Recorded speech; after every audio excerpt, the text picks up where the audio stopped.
జీవితంలో ఒక్కసారైనా చేయాల్సిన యాత్ర చార్ధామ్. లత గారి ఆధ్వర్యంలో సంప్రదించండి. అక్క, చైత్ర బహుళపక్ష ఏకాదశి వచ్చేస్తుంది రేపు 13వ తారీఖున. సోమవారం నాడు ఏకాదశి వస్తే అసలు చాలా హ్యాపీ అనిపిస్తుంది ఎందుకో. అవును. సోమవారం ఏకాదశి వస్తోంది కాబట్టి దీని విశేషం ఏమిటి? ఈ ఏకాదశి మరి ఏ పేరుతో పిలువబడుతోంది? అలాగే ఈ ఏకాదశిని కనుక ఆచరిస్తే ఎటువంటి ఫలితం ఉంటుంది? ఇవన్నీ ఒక్కసారి మీ ద్వారా అక్క. సోమవారం ధనిష్ట నక్షత్రంతో వస్తుంది ఏకాదశి, వరోధిని ఏకాదశి.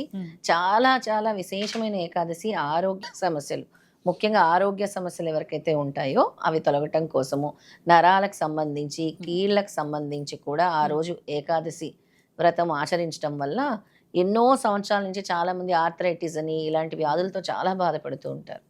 అలాంటి వాళ్ళందరూ తప్పకుండా ఈ వరోధిని ఏకాదశి అనేది పాటిస్తే చాలా ఉత్తమమైన ఫలితాలు, ఈ కీళ్ళ నొప్పులు, నరాల బలహీనతలు కూడా తొలుగుతాయి అన్నమాట. అలాగే జన్మరాహిత్యం పొందాలనుకునే వాళ్ళు, మోక్షం వైపు అడుగులు వేయాలనుకునే వాళ్ళు, భగవంతుడికి దగ్గర అవ్వాలనుకునే వాళ్ళు కూడా ఈ వ్రతాన్ని ఆచరిస్తే చాలా చక్కటి ఫలితం, అంటే తొందరగా స్పిరిచువల్ ఎన్లైట్మెంట్ అనేది జరుగుతుందన్నమాట. ఓకే. ఇక మన విష్ణు అవతారాల్లో ముఖ్యమైన అవతారం వామన అవతారం కూడా చాలా బాగుంటుంది అసలు. వామన అవతారం ఆ రోజు వామనుడిని గుర్తు చేసుకోవాల్సిన రోజు, ఆయన్ని ప్రార్థించాల్సిన రోజు, ఆయన్ని స్మరించాల్సిన రోజు. ఏం రాకపోతే ఓం వామనాయ నమః అనుకున్నా చాలు, వామనోపాక్యం చదువుకుంటే కూడా చాలా చక్కటి ఫలితం వినొచ్చా అంటే చదవటం? వినొచ్చు. వామనోపాక్యము అంటే చాలా మంది చదవటం రాదు కదా, అందుకనే కనీసం శ్రవణం చేసినా చాలు. నేను ఆఖరిన చిన్న స్తోత్రం చెప్తాను, వామన స్తోత్రం, వామన గాయత్రి చెప్తాను, దాన్ని చదువుకోవచ్చు. అలాగే ఆ రోజు దాన ధర్మాలు చేస్తే విశేషమైన ఫలితం. మనకి ఉండే ఈ పితృదోషాలు కానీ ఇవన్నీ కూడా తొలగిపోతాయి. ఏం చేయాలి మరి దానము అని అంటే 7 రకాల పప్పు దినుసులు తీసుకొని పక్షులకు వేయటము, అలాగే ఆకుకూరలు కానీ బంగాళదుంపలు ఉడకపెట్టినవి కానీ ఆవుకి తినిపిస్తే చాలా మంచిదన్నమాట. ఓకే. ఆకుకూరలు, విశేషంగా ఆకుకూరలు ఈ స్వయం పాకం లాగా ఇచ్చినా కూడా మంచి ఫలితం ఉంటుంది. బ్రాహ్మణుడికి స్వయం పాకం లాగా ఇచ్చినా కూడా మంచి ఫలితం ఉంటుంది. లేదా లేని వాళ్ళకి వెళ్ళి వాళ్ళకి గ్రాసరీస్ అంటే మనకి వాళ్ళకి సమకూర్చినా కూడా చాలా మంచి ఫలితం వస్తుంది అనమాట. ఓకే. పక్షులకు ఎందుకు వేయమంటున్నాం అంటే, పక్షులకు వేయటం వల్ల 7 రకాల దినుసులు మనకుండే 7 రకాల పాపాలు కూడా తొలుగుతాయి అని చెప్తారనమాట. అందుకే 7 రకాల దినుసులు అని చెప్తారు.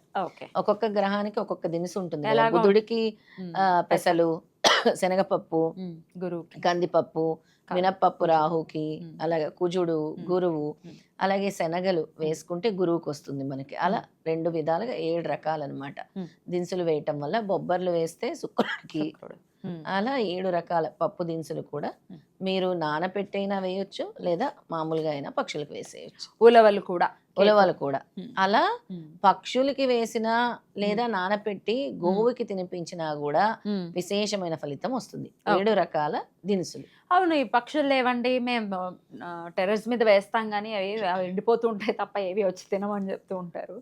ఈ పావురాళ్ళని కూడా మరి అవి ఉంటే ఆరోగ్యానికి మంచిది కాదని చెప్పి వెళ్ళగొడుతున్నారు. అవును కదా. సో అట్లీస్ట్ నానబెట్టేసి గోవులకి పెడితే ఇంకా మంచిది పద్మిని. ఎన్ని గ్రహాలు, 7 గ్రహ దోషాలు తొలుగుతాయి అన్నమాట. కుజగ్రహము, రాహుగ్రహము, గురుగ్రహము, శుక్రగ్రహము, ఇవన్నీ కూడా తొలుగుతాయి వీటి వల్ల. వీటి దోషాలన్నీ తొలుగుతాయి. సో ఏకాదశి అని అంటేనే ఖచ్చితంగా ఉపవాసం చెయ్యాలి అనేది మనకు తెలిసినటువంటి విషయమే.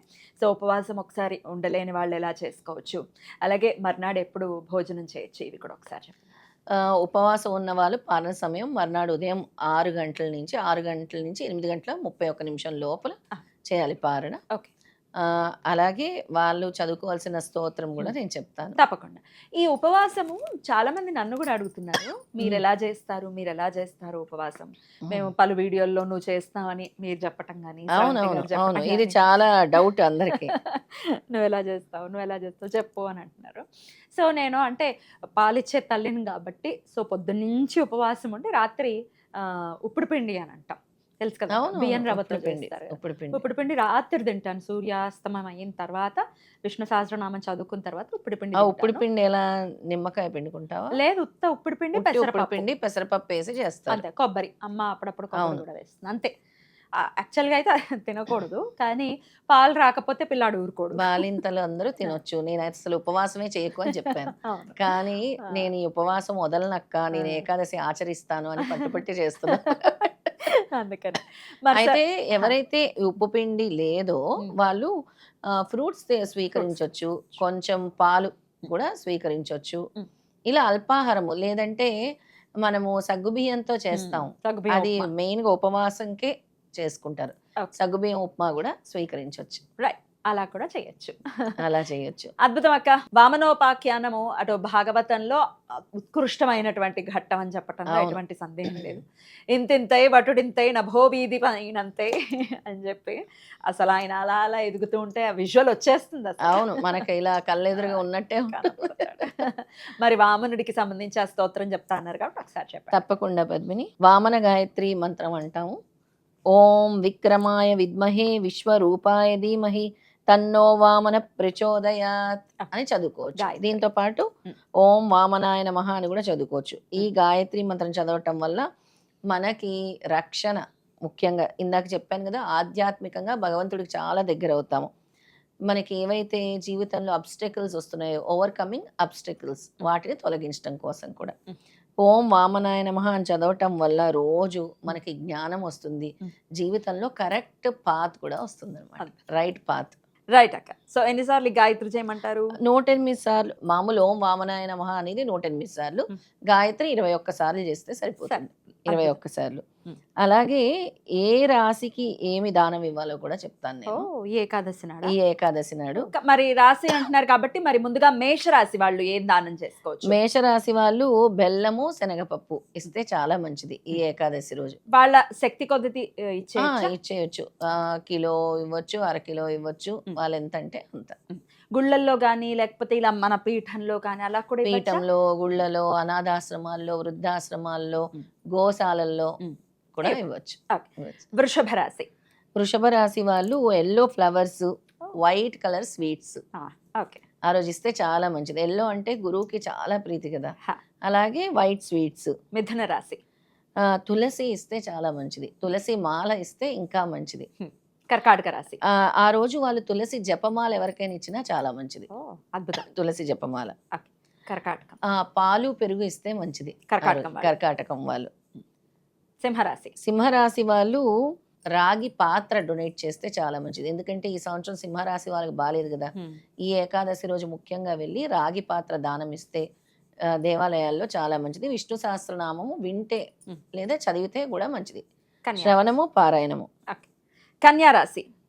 కుంకుమ పువ్వు దానం ఇస్తే మంచిది, లేదా గంధం ఇచ్చినా కూడా చాలా మంచిది. కుంకుమ పువ్వు, గంధము. తులారాశి. తులారాశి వాళ్ళు పాలు అలాగే గంగా జలము ఇచ్చినా కూడా మంచిది దేవాలయాల్లో. వృశ్చిక రాశి.